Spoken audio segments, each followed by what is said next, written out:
Merhaba arkadaşlar, ben Mustafa Selçuk Akın. Bugün sizlere doğal sayılar ve doğal sayılarla işlemler konusunu anlatacağım.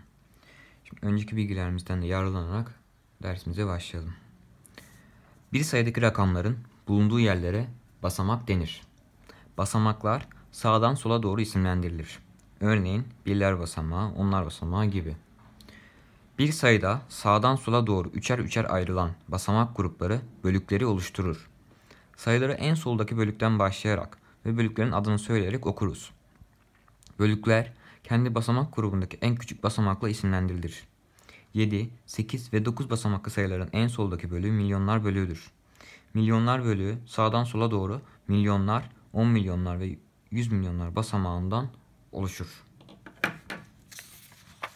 Son sayfaya geçelim.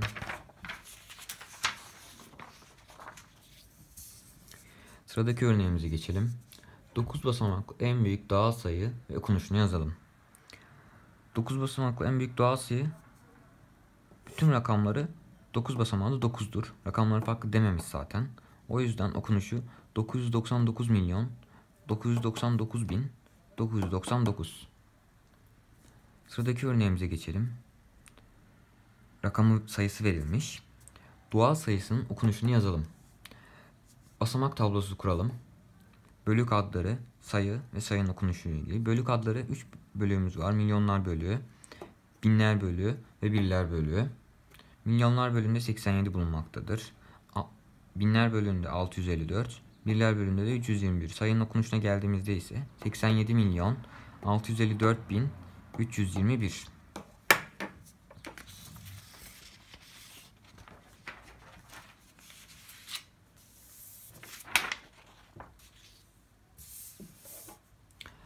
Sıradaki örneğimize geçelim. Sayısının basamak tablosunu göstererek sayının basamaklarında bulunan rakamların basamak değerini inceleyelim. Tablo yaptığımızda bölük adları, basamak adları, sayının okunuşu, sayı rakamının basamak değeri ile ilgili bölümler oluşturduk. Bölük adları 3 bölümümüz vardı anlattığımız üzere. Milyonlar bölüğü, binler bölüğü ve birler bölüğü olmak üzere. Milyonlar bölüğü de 100 milyonlar basamağı, 10 milyonlar basamağı, milyonlar basamağı olmak üzere 3'e ayrılıyor. Binler bölüğü de 100 binler basamağı, 10 binler basamağı, binler basamağı olmak üzere 3'e ayrılıyor. Birler bölüğü de yüzler, onlar ve birler basamağı olmak üzere 3'e ayrılıyor. Sayımıza geldiğimizde 572 milyon 12 bin, burası çünkü 0, 934 sayıları zaten yazdık. Şimdi rakamların basamak değerine bakalım. 5'in 500 milyon, 7 70 milyon, 2 2 milyon, 0 0 çarpı 100 bin zaten 0, 1 çarpı 10 bin 10 bin, 2 çarpı 1000 2000, 9 çarpı 100 900, 3 çarpı 10 30, 4 çarpı 1 4. Şurada bir notumuz var. Basamak değeri bir sayının herhangi bir basamağında bulunan rakam ile bu basamağın değerinin çarpımıdır. Diğer sayfamıza geçelim. Sıradaki örneğimiz ne diyor? 8, 4, 1, 5, 2 rakamlarını birer kez kullanarak oluşturabileceğimiz en büyük doğal sayı yazalım ve bu doğal sayıyı okuyalım. En büyük doğal sayı sırasıyla en büyük rakamdan başlarız. 8, 5, 4, 2, 1. Yani okuduğumuzda bu doğal sayı 85.421. Aşağıda verilen, abaküslerde verilen, modellerde verilen sayıları yazarak okuyalım. Birinci abaküse baktığımız zaman birler basamağında 5, onlar basamağında 3, yüzler basamağında 0, binler basamağında 4, 10 binler basamağında 0, 100 binler basamağında 3, milyonlar basamağında 3, 10 milyonlar basamağında 6 olduğuna göre 63 milyon 304 bin 35. İkinci abaküsümüze geçelim. Birler basamağında 2, onlar basamağında 4, yüzler basamağında 0, binler basamağında 4, 10 binler basamağında 8, 100 binler basamağında 1, milyonlar basamağında 5, 10 milyonlar basamağında 4, 100 milyonlar basamağında 7 olduğuna göre 745 milyon 184 bin 42 olur.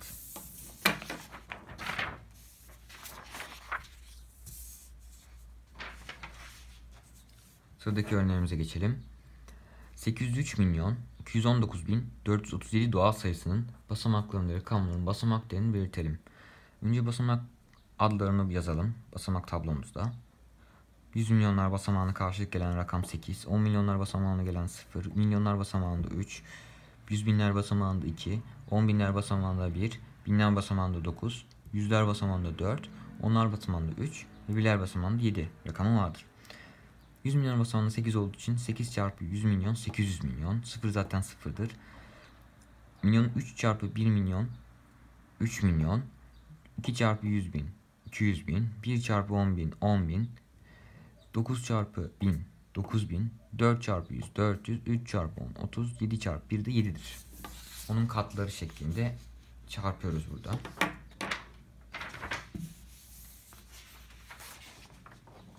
Sıradaki örneğimize geçelim. Aşağıdaki abaküste gösterilen sayıyı rakamlarla yazalım ve okuyalım. Gördüğümüz gibi birler basamağında 8 tane boncuk var. Onlar basamağında 4 tane. Yüzler basamağında 2 tane. Binler basamağında hiç yok. 10 binler basamağında 5 tane var. 100 binler basamağında 3 tane var. Milyonlar basamağında 1 tane. 10 milyonlar basamağında 7 tane. Ve 100 milyonlar basamağında da 5 tane var. Bundan dolayı sayının okunuşu da 571 milyon 350 bin 248 olur.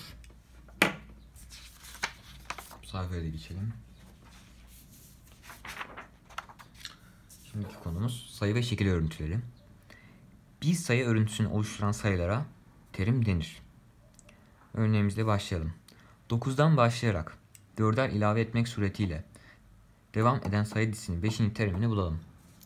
Birinci terimimiz 9 ve 4 ilave edeceğiz. İkinci terimimiz o zaman 4 ilave ettiğimizde 13.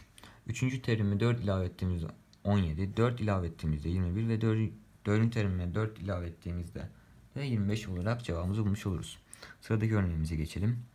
526, 517, 508, 499 virgül kare virgül 481 sayı örüntüsünde boş bırakılan yere gelmesi gereken sayıyı bulalım. Terimleri yazdığımızda 526'dan 517'ye giderken 9 azalış var. 517'den 508'e giderken yine 9 azalış var. 508'den 499'a giderken yine 4 azalış var. 9 azalış var. Hep 9 azalış olduğuna göre 5. terime de 9 azalacak. 490 zaten sağlaması da tutuyor. 499 çıktığında 6. terim veriyor. Yani devamımız 490. Sıradaki sorumuza gelelim. Sıradaki sorumuz ne diyor? Yanda verilen şekil örüntüsünün kuralını tabloda gösterelim. Tablomuzda adım ve üçgen sayısı olmak üzere ikiye ayırdık. Adımlarımız 5 tane adımımız var. Birinci adımına bakalım kaç tane üçgen varmış. Birinci adımda 1, 2, 3 tane mavi üçgenimiz var. İkinci adımımızda 1, 2, 3, 4 tane üçgenimiz var. Üçüncü adımımızda 5 tane üçgenimiz var. Dördüncü adımımızda 1, 2, 3, 4, 5, 6. Demek ki her adımda birer üçgen artıyor ve buna göre 5. adımımızda da 7 üçgen vardır. Sıradaki örneğimize geçelim. Sorumluluk sahibi olan ve kitap okumayı çok seven Ahmet her gün mutlaka kitap okumaktadır. Yeni aldığı kitabın 18 sayfasını pazartesi günü okuyan Ahmet, sonraki günlerde ise her gün 12'şer sayfa okumaktadır. 5. günün sonunda Ahmet kitabın kaç sayfasını okumuştur? Her gün 12'şer sayfa fazla kitap okuyacaktı. Ahmet, ekle cevabı bulacağız. Birinci gün 18 sayfa okumuş. İkinci gün 12'şer daha arttırırsak 30 sayfa oluyor. Üçüncü gün 42 oluyor. Dördüncü gün 54. Beşinci gün de 66 oluyor.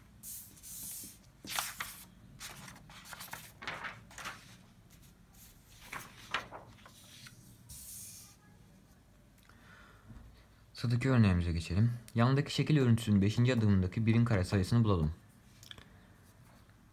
Şekil örüntüsünü incelediğimizde her adım arasında 2 birim kare fark olduğunu görüyoruz. Birinci adımda 1, ikinci adımda 3, üçüncü adımda 5, dördüncü adımda 7. Demek ki 5. adımda da 9 adım olduğunu buluruz. Sıradaki örneğimize geçelim. 3, 5, 7, 9 virgül 13 sayı örüntüsünde boş bırakılan yere hangi doğal sayının geleceğini bulalım. Örüntünün ek terimine dikkat ettiğimizde 2 ilave edilerek devam edilmektedir. Birinci terim ile ikinci terim arasında 2 fark vardır. 2 ile 3. terim arasında da 2 fark vardır. 3 ile 4 arasında da 2 fark vardır. 5. terim 4. terime 2 eklersek 11 olarak buluruz. Zaten 6. terimimizde 13.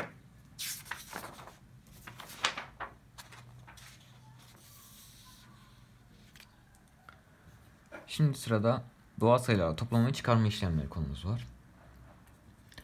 45.790 artı 61.675 işlemini yapalım. Birinci adımımızda birler basamağı, ikinci adımımızda onlar basamağı, üçüncü adımımızda yüzler basamağı diyerek böyle her adımla ayrı basamağı her ayrı adımda yapacağız. Onlar birler basamağında 0 ile 5 var. 0 ile 5 topladığımız zaman 5. İkinci adıma onlar basamağına geldiğimiz zaman 9 ile 7'yi topladığımız zaman 16. Biri yüzler basamağına gönderiyoruz. Yüzler basamağında da 7 ile 6 vardı 13. Bir de eldemiz var 14. 4'ü yazıyoruz. Biri binler basamağına gönderiyoruz. 5 ile 1'i topluyoruz 6. Bir eldemiz vardı 7. Sonra 10 binler basamağına geldiğimizde 4 ile 6'yı topluyoruz 10. Biri 100 binler basamağına gönderiyoruz. Burada 1 vardı yazıyoruz. Yani cevabımız 107.465 oluyor.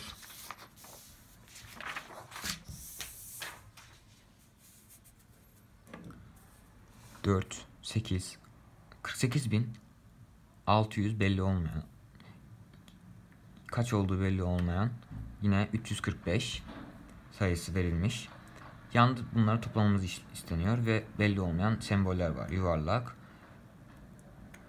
dörtgen, beşgene benzeyen şekil ve kare. Yanda verilen toplama işlemi sembolleri yerine gelecek rakamları bulalım. Birler basamağını 3 ile 5 topladığımız zaman beşgen şekline benzeyen şekil 8 oluyor. Onlar basamağında kare ile 4'ü topladığımız zaman 5 olduğuna göre kare 1 oluyor. Binler basamağında 8 ile 0'ı topladığım 8 ile yuvarlağı topladığımız 8 oluyorsa yuvarlak demek ki 8'dir. 10 binler basamağında 4 ile 2'yi topladığımız zaman dörtgen oluyorsa demek ki dörtgende 6 olduğunu buluyoruz.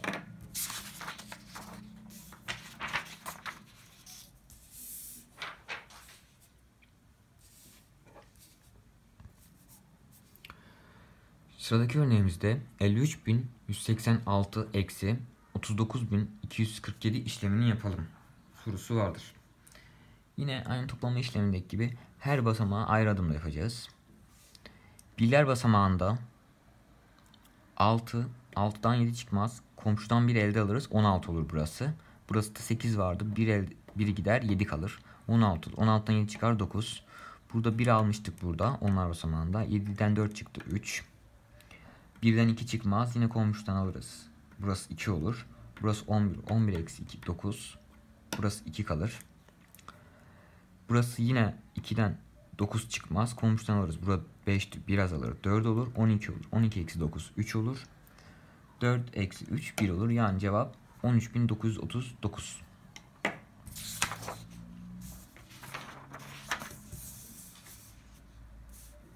Sıradaki örneğimize geçelim. 83 artı 26 işlemini zihinden yapalım. Birinci stratejimiz onlukları birliklere ayırarak toplamaya yapalım. Onlukları birliklere ayırırsak 83 sayısında 80 artı 3 olarak ayırırız. 26 sayısında 20 artı 6 olarak ayırırız. Böylelikle daha kolay olur. Önce 80 ile 20'yi toplarız. 100 olur. 100'e 3 ekleriz. 103'e 6 ekleriz. 109 olur. İkinci stratejimiz ise üzerine sayma yöntemiyle toplama yaparız. 83 artı 26'yı 83 üzerine 26'yı onar dağıtırız. 83 üzerine 10 eklediğimiz zaman 93. 10 eklediğimiz zaman 103. 103'e 6 eklediğimiz zaman yine 109 bulunur. Sıradaki örneğimize geçelim. 47 artı 20 işlemini zihinden yapalım. Birinci stratejimiz onlukları ve birlikleri ayırarak toplama yapacağız. 47'yi 40 artı 7 olarak ayırırız. Zaten 20 ayrılmış biçimde. 40 artı 7, 40 artı 20 60. 60 artı 7 67. İkinci stratejimiz ise birinci doğal sayının onlar basamağına ikinci doğal sayının onlar basamağındaki rakam eklenerek bulunabilir. Direkt 4 2 topladım 6 zaten 7 0 7. Onlar basamaklarını ekliyoruz birbirine. İkinci stratejimiz de buydu. Diğer sayfaya geçelim. 79 eksi 30 işlemini zihinden yapalım. Birinci stratejimiz onlukları ve birlikleri ayırarak yapacağız. 79 70 artı 9 olarak ayıracağız. 70 30'dan çıkaracağız. 40 ve 9 toplarsak 49 eder. İkinci stratejimiz ise aynı toplama işlemini yaptığımız gibi birinci doğal sayının onlar basamağındaki rakamdan ikinci doğal sayının onlar basamağındaki rakam çıkarılarak sonuç bulunur. Orada toplanmıştık. Toplama işlemi olduğu için. Burada zaten herhangi bir sıkıntı çıkaran bir işlem yok. 7'den 3 çıktı 4. Yani cevap 49 oluyor. Diğer sayfaya geçelim.